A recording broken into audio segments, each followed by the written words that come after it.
Summer stood outside the coffee shop beneath Caldwell, cradling a steaming Americano, her gaze unfocused. The early autumn wind carried a bite and whipped strands of hair across her cheeks. She glanced at her watch, 20 minutes until her shift. Plenty of time. She drew a slow breath, trying to clear the fog. Last night, the dream had come again. Her sister in that white sundress, smiling from some unreachable distance. No matter how fast Summer ran. Autumn, she whispered, eyes stinging. A black Maybach purred to the curb. The rear door swung open and a tall man stepped out. Razor cut in a black suit, face carved from ice, eyes like scalpels. Summer instinctively stepped back, but he caught her wrist. Careful. His voice was low, glacial, absolute. Only then did she see the delivery bike that had nearly clipped her. Her pulse spiked. The heat of his grip scrambled her thoughts. Thank you, she stammered, trying to pull free. He didn't let go. Instead, he angled closer, locking eyes. Name? Summer, she blurted. Summer. He repeated it, a ghost of a smile curving. Adrian. The name hit like a slammed brake. She'd read the headlines, Riverdale's youngest shark. Ruthless. Untouchable. Yet standing inches away, he felt less like celebrity and more like gravity itself. Adrian. Thanks again, but I have to clock in. She tugged once more. He released her only to gesture toward the tower. Which Caldwell? The one across the street? Before she finished, he strode into the building. Come, I'll take you. She hesitated, then followed, heartbeat counting every step. Inside the elevator he pressed PH. The doors sealed them in silence. Summer stared at her shoes, senses hyper-aware of his unwavering stare. Summer. His murmur scraped velvet. She looked up, trapped in his dark gaze. You're different. The bell chimed. The doors parted. He exited without another word, leaving her breathless in the sudden void. That night she sat at her laptop, fingers trembling over the trackpad. One image froze her blood, Adrian at a charity gala, stone-faced among power brokers, and beside him, her sister Autumn, radiant in silver silk. Tears blurred the screen. Autumn, he was part of your world, wasn't he? Part of why you're gone. Days slid back into routine, coffee, commuter shuffle, design drafts, yet every corridor murmur about Adrian felt louder than before. She dodged the whispers, convinced the chapter was closed. She was wrong. Late afternoon, her desk phone shrilled. Summer, you have a visitor, the receptionist gushed. Adrian, downstairs, right now. The coffee cup rattled against its saucer. Tell him I'm on deadline. 2 minutes later her phone buzzed, unknown number. Summer, that baritone could cut glass. Come down, or I come up. She exhaled defeat. I'll be right there. He leaned against the black sedan, coat collar high, eyes tracking her like a target. He opened the passenger door. Get in. I'm still on the clock. Work can wait. We talk. The restaurant was all low lights and hushed velvet. Dishes arrived like art, but Summer's stomach was a fist. What do you want from me? She demanded. Adrian swirled red wine, studying the legs on the glass. You're not like anyone I've met. I intend to know why. There's nothing to know. She dropped her gaze. We're strangers. He set the glass down, the sound crisp as breaking ice. We're beyond strangers now. Adrian gave a soft laugh, set his glass down, and looked straight at her. Summer, you can't run. Summer's fingers trembled. She knew he was telling the truth. The man was too strong, too relentless. She had no defense against the way he closed the distance. When dinner ended, Adrian drove her home. The black sedan glided to the curb outside her lofts, and she reached for the door. But he caught her hand. Summer. His voice was low, almost hoarse. We're not finished. She didn't answer, just stumbled out. Inside her apartment she leaned back against the door, heart hammering so hard the wood seemed to shake. She understood. She was already caught in Adrian's net, and there was no way out. A few days later the invitation came, his voice over the phone. Casual, but absolute. Summer. Blackwood. Private dinner. Don't make me come collect you. She wanted to refuse, but the words died in her throat. Fine, she whispered. That night he played the perfect host. Gentle. Attentive. Parading her past minor gods of Riverdale finance. She smiled on cue and felt nothing until she drifted through a side door into his study. A single canvas hung on the wall. A woman in a white sundress. Smile soft as morning. Summer's knees buckled. Autumn. Tears blurred the paint. Or maybe the memory. She pressed her knuckles to her lips, but a sob escaped anyway. Adrian stepped in behind her. When he saw where she stood, the light in his eyes dimmed. You knew her? He asked. Cautious. Summer turned, hate burning every tear dry. You killed my sister, didn't you? He let a beat pass. It was an accident. Accident? A bitter laugh ripped through her. You expect me to swallow that? He said nothing, only watched her. At that moment she she understood the path behind her had already fallen away. She stayed in the study, fingertips grazing the painted cheek. Tears slipping silently. Adrian waited, presence heavy as storm air. "What did you do to her?" she demanded, voice cracking. He moved closer, eyes on the portrait. "Summer. It was an accident." "Accident?" She spun, fury bright. "That word won't bury the truth. Autumn died because of you." His brow creased, tone still eerily calm. "It's more complicated than you think." "Then explain." Her pitch climbed. "Tell me you had nothing to do with it." A pause. "Autumn's death is on me," he admitted, measured, "but it was never what I wanted." The confession hit like ice water. Her fists clenched the fabric of her skirt. "So you finally say it. You killed her." "There are layers you can't see," he answered, voice almost gentle. "Reasons that don't fit on a witness stand." "Reasons?" She barked out another cold laugh. "You murdered her. And now what? You want me to?" Instead of replying, he closed the gap. His breath brushed her cheek, masculine and undeniable. "I'm serious about you, Summer." Her heart lurched. She forced it back into line. "Your words are worthless. I'll never believe you. I'll never forgive you." Shadows collected in his gaze. He encircled her wrist, pressure firm but not cruel. "You can't run." She yanked once, useless. "Let go of me." He drew her nearer instead. "You hate me, don't you?" "Yes." She spat, no hesitation. "I hate you for killing Autumn, for invading my life, for making it impossible to breathe without remembering you." A sad smile curved his mouth. "Hate is still mine. At least I live in you." The words knifed straight through her composure. Her breath trembled. "What do you want from me?" No answer, only his mouth coming down on hers, hard and claiming. She shoved at his chest, but he was stone and storm. Tears slipped down to their joined lips, salt on heat. Gradually the kiss softened. His thumb brushed the wet tracks away. "Don't cry." Her heart fractured further. She hated him, but her pulse sang under his touch. Fingers twisted the lapel of his coat like a lifeline. "What are you turning me into?" He folded her against him, voice rough at her ear. "Stay." The single word detonated inside her. She understood the road ahead was already paved. That night she didn't return to the lofts. She slept, if sleep it could be called, within the walls of the Blackwood. Prisoner and guest of the man who had ruined her life and somehow become its center. The next morning, when Summer woke up, Adrian was already gone. She walked to the window, looked out at the garden below, and felt a tangle of emotions she couldn't name. She knew she had fallen into Adrian's trap with no way out. Yet, at the same time, she couldn't ignore the strange flicker of anticipation inside her. Just then Adrian stepped in. He carried a coffee cup, crossed to her, and handed it over. "Awake?" Summer took the cup and nodded lightly.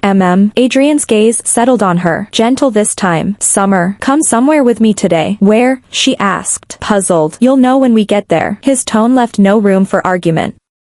She didn't refuse. She already knew she couldn't fight this man. The black sedan pulled up at Riverside, and Summer's heart lurched. She hadn't expected Adrian to bring her here. He parked, walked around, and took her hand. "Let's go." Her fingers trembled, but she didn't pull away. She understood what she was about to face. They stopped before a headstone. Summer's heart sank completely. Carved into the marble was the name Autumn, and in the photo her older sister still smiled that soft, forgiving smile. "Sis." Summer's voice cracked, tears spilling without warning. After the visit, Summer couldn't steady herself. She sat in Adrian's car, staring blankly out the window while his words echoed in her head. "Summer, I know you hate me, but I want you to believe that your sister's death hurts me too." The sentence stabbed like a thorn. She had no idea how much was truth and how much was acting, yet she realized she could no longer hate him the way she had before. The following days flipped her life upside down. Adrian treated her with painstaking care, escorting her to the most exclusive spots, flooding her with gifts, even arranging a private gallery show of her sketches. Summer saw the pattern. He was trying to fix what he'd broken. The more lavish the gesture, the deeper her conflict. She hated him for Autumn's death, yet her pulse betrayed her every time he walked into a room. One night she stood alone on the balcony of the Blackwood, a glass of red wine cradled in her hand. City lights glittered below, and her heart felt heavier than the velvet sky behind them. Adrian came up behind her, a coat over his arm. He draped it across her shoulders. "Night breeze is cold. Don't want you getting sick." Summer didn't turn. "Adrian, why are you being so good to me?" He was silent for a moment, then answered slowly, "Because you're Summer." Her heart gave a hard thud. She hadn't expected that answer. A few days later, Summer got a call from her best friend, Sunny. "Summer, how are you doing?" Sunny's voice carried a note of worry. I'm all right," Summer answered, hesitating. "Really?" Sunny's tone sharpened. "Everyone says you're glued to Adrian. That man's dangerous, Don't fall for whatever game he's playing. Summer's stomach tightened. She knew Sunny meant well, but she couldn't explain what she barely understood herself. Sunny, I appreciate the concern, but I have my own plan. Summer, don't be stupid. Sunny's volume rose. Someone like Adrian isn't for you. Do you even know what he wants? A burst of static cut her off, and the line went dead. Summer's breath caught. She hit redial again and again, but Sunny never picked up. Panic surged. She grabbed her purse and bolted from the Blackwood. When Summer reached Sunny's lofts, the door was ajar. She pushed it open and froze. The place was wrecked, furniture splintered, belongings strewn across the floor. Sunny lay crumpled in the middle of it, face bloodied, barely conscious. Sunny. Summer dropped to her knees and cradled her friend's head. What happened? Who did this? Sunny forced her eyes open, voice weak. Summer, run. Don't worry about me. No way. I won't leave you. Summer's voice shook with determination. Tell me, Sunny. Who? Fear flashed in Sunny's swollen eyes.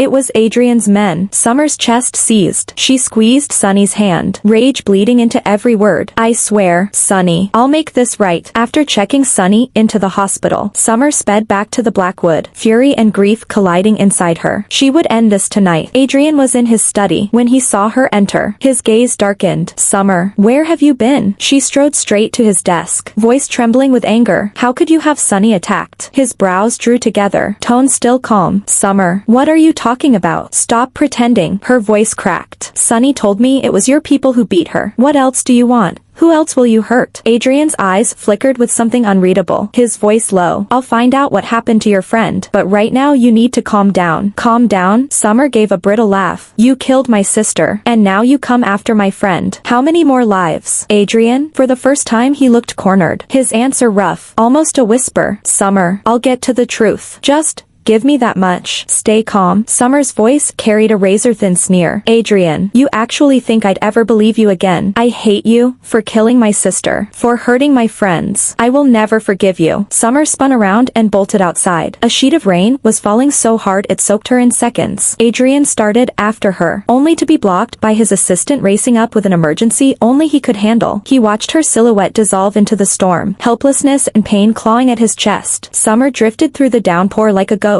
Rain and tears indistinguishable on her face. Her sister's laugh and the image of her friend lying in a hospital bed flashed across her mind in an endless loop. She still couldn't grasp that Adrian, the man who'd once been sunlight in her life, the one she'd laughed with through 100 perfect afternoons, had delivered this much agony. Autumn's death had shattered every illusion, and every piece of evidence pointed straight at him, collapsing her world in an instant. From that moment, Summer's life fell into darkness. She quit her job, drifted from every friend, and spent day after day drowning in memories of Autumn and in hatred for Adrian. She hunted frantically for proof, determined to expose his crime and make him pay. Meanwhile, Caldwell was bleeding. A rival board member weaponized Autumn's death, fanning the scandal to topple Adrian's empire. At the same time he fought that war, he secretly investigated how Summer's friend had been injured, shielding her without ever letting her know. He realized her hatred had rooted too deep. Explanations sounded hollow. Only the truth, only finding the real killer, could pry open the lock on her heart. Night after sleepless night, Adrian stared at photos of Summer, guilt and longing choking him. He replayed every tender moment they'd shared, memories that had once tasted sweet now slicing like broken glass. He would have given anything to rewind time and keep everyone she loved safe. The deeper Summer dug, the murkier everything became. Tiny, scattered clues started forming a picture too elaborate to ignore, hinting at a conspiracy far larger than one man. Yet obsession kept her from absolving Adrian. She told herself the whole maze might be another trap he'd laid to clear his own name. Danger circled closer. A stranger tailed her, phoning in warnings. One evening a black sedan screeched across the curb, and 3 men in dark suits lunged for her. She fought like wild, and only a passerby who stepped in with a shout and swinging umbrella let her break free and run. When Adrian heard she'd been attacked, panic seized him. He poured every resource into the investigation until, at last, he held the proof that cleared his name and exposed the puppet master, a senior exec inside Caldwell who'd joined forces with outside rivals. Using Autumn's death and the friend's accident as sledgehammers against him, Adrian tracked Summer down, heart hammering. He found her gaunt, shadows carved beneath her eyes from sleepless terror. The moment she saw him, distrust and hatred flared again. He held out the file, voice shaking. Summer, this is the truth. I never wanted to hurt you or anyone you love. I've been working to clear my name and to keep you safe. Summer took the folder, hands trembling. Page after page of evidence rattled everything she'd believed. Her convictions wobbled. She feared the hatred she nursed had cost her sight of the real enemy.